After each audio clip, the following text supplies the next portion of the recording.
이번 선거에서 높은 참여율을 기록한 이 사전투표가 선거 결과를 결정할 핵심 변수가 될지 주목됩니다. 이번엔 여론조사 전문가와 선거 막판 변수 어떤 게 있는지 점검을 좀 해보겠습니다.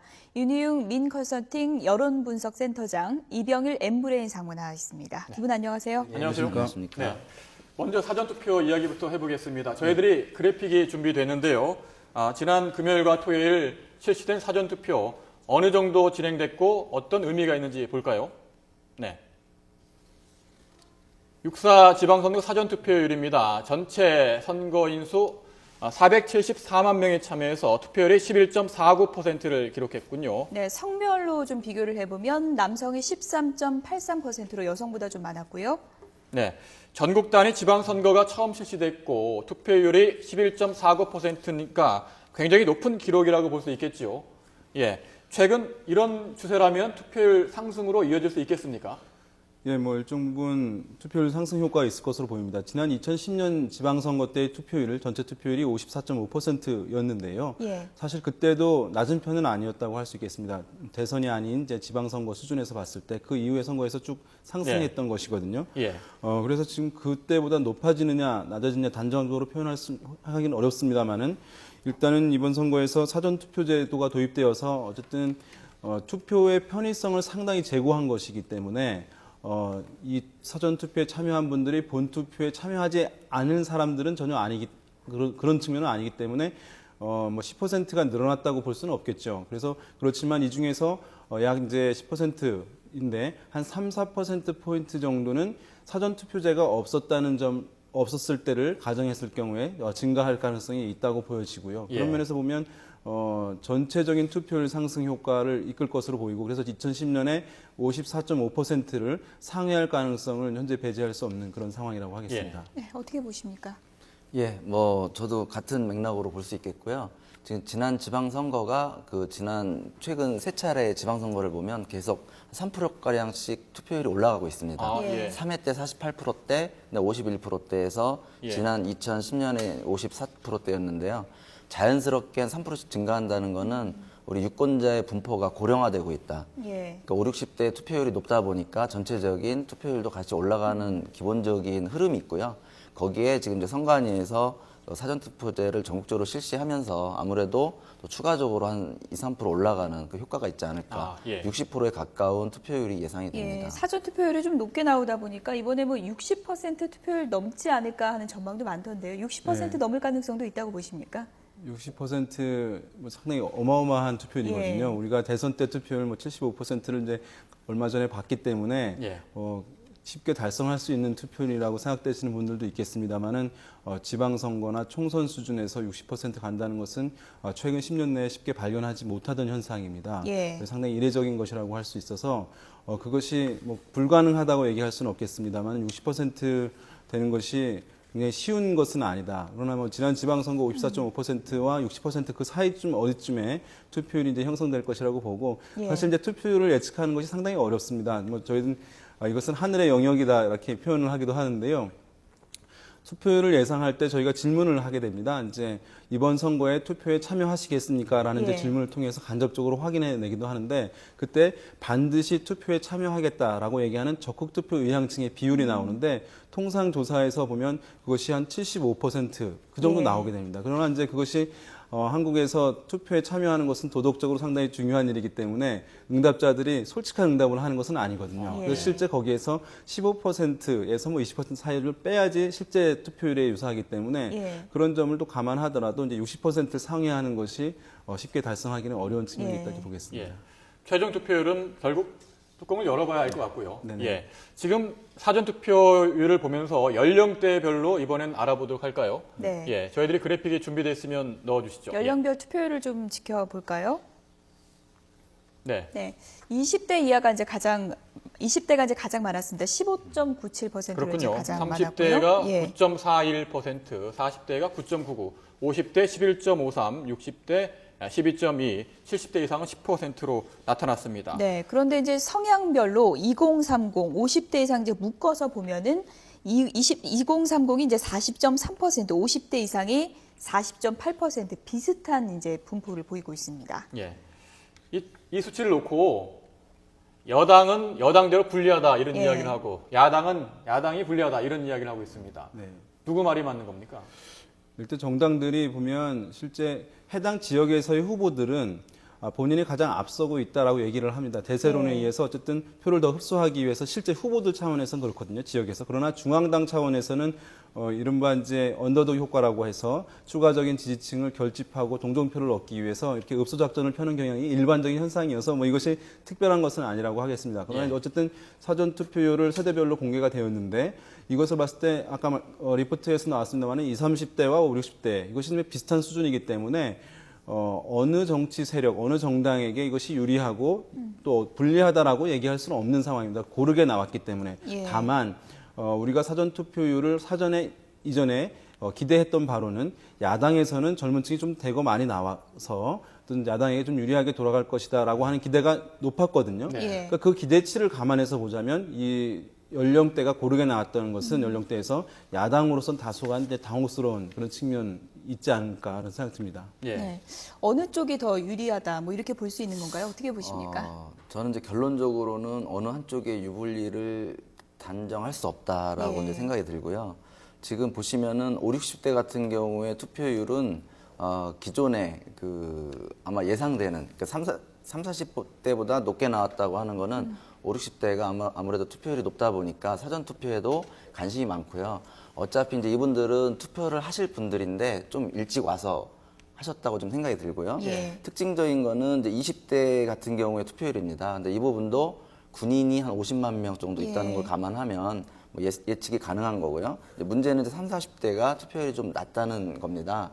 근데 지금 상황을 보면 아무래도 이제 야권 성향의 군인을 빼고 20, 40대 같은 경우가 5, 60대보다 낮기 때문에 예.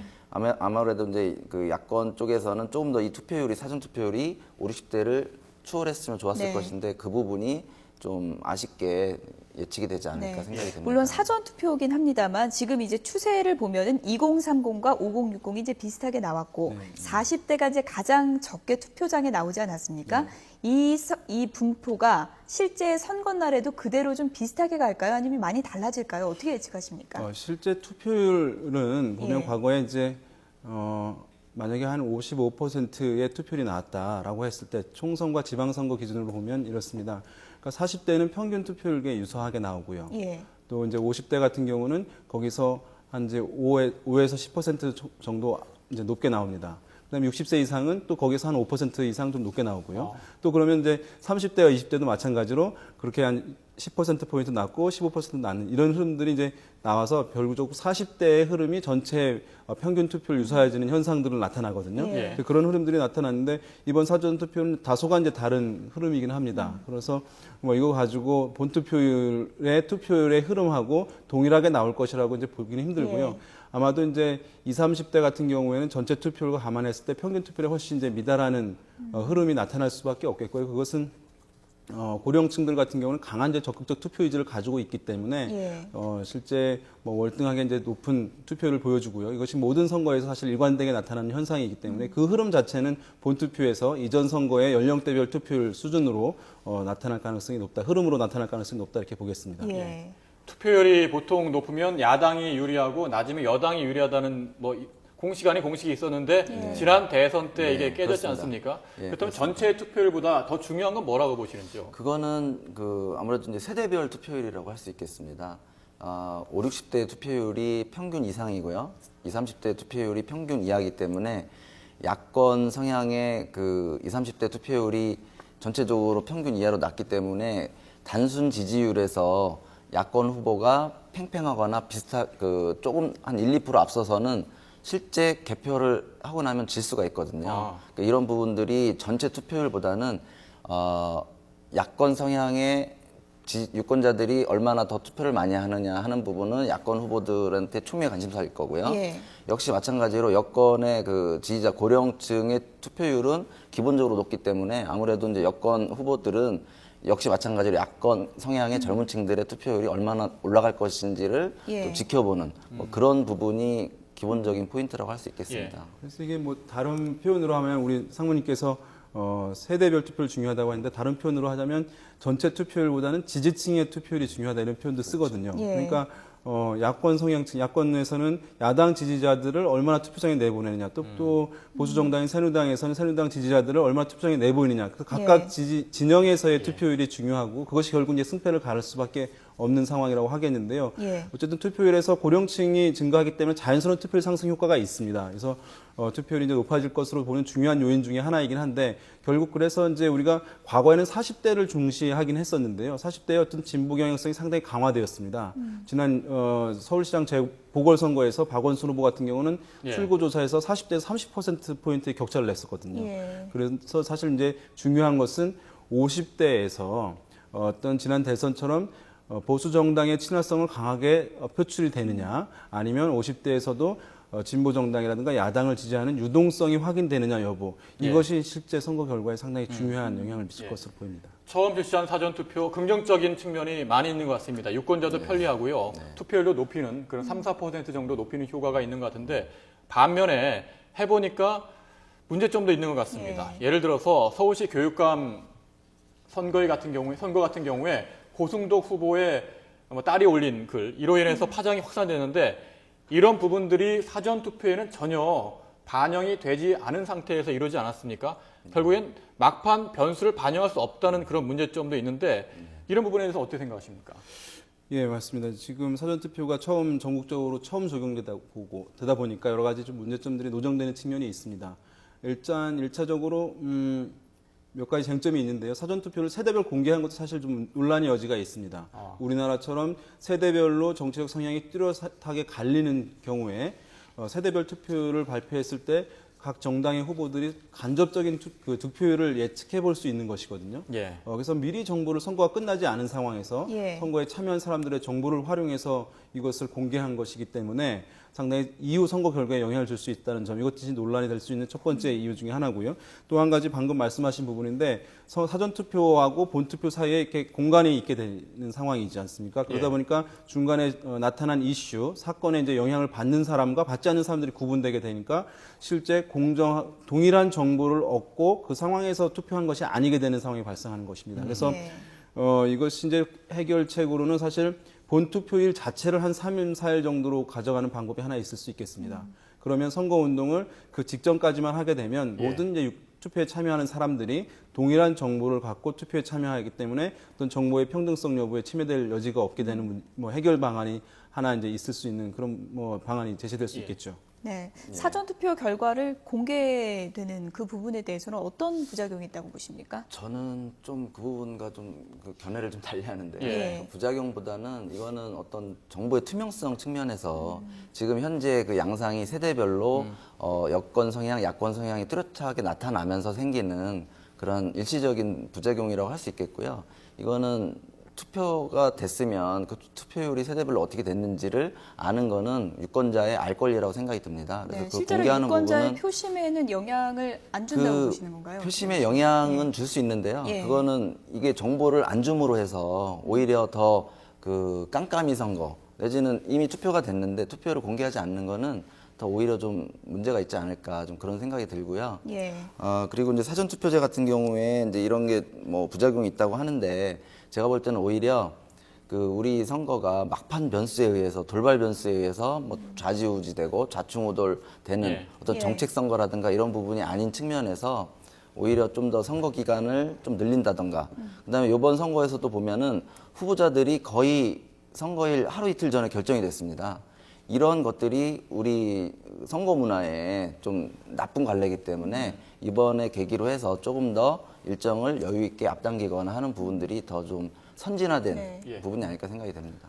또 한 가지 사전투표제에 보완돼야 될 것이 뭐냐면 사전투표제가 앞당겨 있다 보니까 공고물을 이제 실제 보는 기간이 짧아지는 문제가 있습니다. 그래서 공고물들을 집으로 배송되는 공고물 기간을 좀 더 앞당기는 것이 좀 필요한 측면이 있겠고요. 그래서 사전투표에 참여하는 사람들 또 집에 거주하지 않는 사람들도 좀 볼 수 있는 기회를 더 충분하게 제공하는 측면이 필요하고 또 사전투표제가 집에 거주하지 않고 있는 사람들도 활용하는 것이니까 공부물을 과거처럼 책자물로 가는 경우에 좀 한계가 있을 것으로 보고 신청이 가능하다면 뭐 이메일이라든가 또는 스마트폰을 통해 가지고 문자로 공부물을 이렇게 확인할 수 있는 네. 어떤 전자 홍보물 이런 것들 좀 제도가 보완적으로 취해지면 네. 좋을 것 같습니다. 전국적으로는 이제 첫 도입이니까요. 네. 앞으로 이제 긍정적인 부분이 많아질 수 있도록 이제 좀 개선이 네. 필요하다는 설명이셨고요. 앞서서 이제 사전 투표와 본 투표 간에 이제 기간이 좀 공백이 있다 보니까 막판 변수들이 이제 반영이 안 되는 부분이 있다고 지적을 해주셨는데요. 그렇다면 이번 6.4 지방선거에서 막판 변수가 될 부분들이 어떤 게 있을까요? 몇 가지 좀 짚어주시죠. 일단 지금 이번 선거의 가장 큰 특징 중에 하나는 과거에는 이제 여권 성향층이 먼저 결집을 했습니다. 네. 그리고 이제 야권 성향층들이 뒤늦게 결집을 이제 하는 현상들을 보여왔는데 이번에는 특이하게도 야권 성향층이 아마도 이제 세월호 참사에 대한 정부의 비판론 때문일 텐데요. 야권에서 야권 성향층이 먼저 결집이 됐고 여권 성향층은 오히려 여당 후보로의 결집이 상당히 제약되는 흐름들이 나타났다는 것이 굉장히 특이한 현상 중에 하나입니다. 그래서 여당 지지율보다 해당 지역에서 여당 후보의 지지율이 낮은 경우가 많이 있습니다. 그래서 남은 기간 여권 성향층이 여당 후보로 결집이 이루어지느냐, 추가적으로 결집이 이루어지느냐, 그렇지 못하느냐 여부가 선거 결과의 결정적인 이제 승패 요인이 될 수밖에 없는 것이고요. 이것이 뭐 일정 부분 변수라고 할 수 있겠고요. 또 한 가지는 뭐 당일에 어쨌든 그 투표율 자체 그것이 이제 뭐 결정적인 남은 변수라고 할 수 있을 것 같습니다. 어떻게 보십니까? 예, 지금 뭐 말씀을 다 해주셔가지고요. 예. 어쨌든 뭐 그 야당 입장에서는 바람을 더 일으키고 20, 30대 젊은 층의 투표율을 독려하는 거에 모든 관심이 있을 거고요. 여권 입장에서는 최대한 보수층의 지금 수문표를 찾아내서 최대한 막판에 예. 뭐 결집할 수 있는 이런 쪽에 관심이 있을 것 같습니다. 예. 사전 투표를 볼 때 네. 이번에 30, 40대 세월호 참사 이후에 앵그리맘으로 불리는 30, 40대 어머니들. 예. 예. 어머니들이 과연 누구를 찍을 것이며 얼마나 투표에 참여할 것인지도 관심인데요. 이 부분에 대해서는 어떻게 마지막으로 질문드리겠습니다. 앵그리맘이 사실 뭐 약간 이제 과장된 측면도 있긴 할 텐데요. 어쨌든 40대 학부모들, 특히 여성들, 감성이 이제 어쨌든 많으시고 그래서 이 세월호 사건을 가장 민감하게 받아들인 분들이기 때문에 그러나 이분들이 기본적으로 중도 성향이고 정치적 관여도가 높지는 않은 분들입니다. 그래서 적극적인 표심으로 표출이 된다면 이제 야권에 유리하겠습니다만은 기본적으로 정치 관여도가 높지 않았던 분들 또 중도 성향이었다는 점에서 투표에 이제 불참하는 비율이 다른 연령대에 비해서 높을 수도 있습니다. 정치에 대한 불신이나 무능에 대한 인식이 커졌기 때문에 그래서 어쩌면 이제 사실 얘기가 많이 됐던 거에 비해서는 실제 미치는 효과가 좀 크지 않을 가능성도 배제할 수는 없다고 보겠습니다. 네. 예, 뭐 사전투표에서도 보셨듯이 30, 40대가 5, 60대보다 투표율이 좀 낮습니다. 네. 이 경향은 본투표에서도 갈 것 같고요. 근데 아마도 이제 변수라고 하면 특히 이제 서울에 한정될 수 있겠지만 뭐 교육감 후보 간의 예. 어떤 이러한 뭐 쟁점이 오히려 이제 이 30, 40대 앵그리맘의 투표장으로 나오게 할 수 있는 의외의 변수가 되지 않을까 그런 생각을 해봅니다. 예, 예. 지방선거 이틀 남기고 선거 막판 변수 알아봤습니다. 여기까지 듣겠습니다. 네, 윤희웅 민컨설팅 여론분석센터장 이병일 엠브레인 상무였습니다. 두 분 고맙습니다. 예, 감사합니다.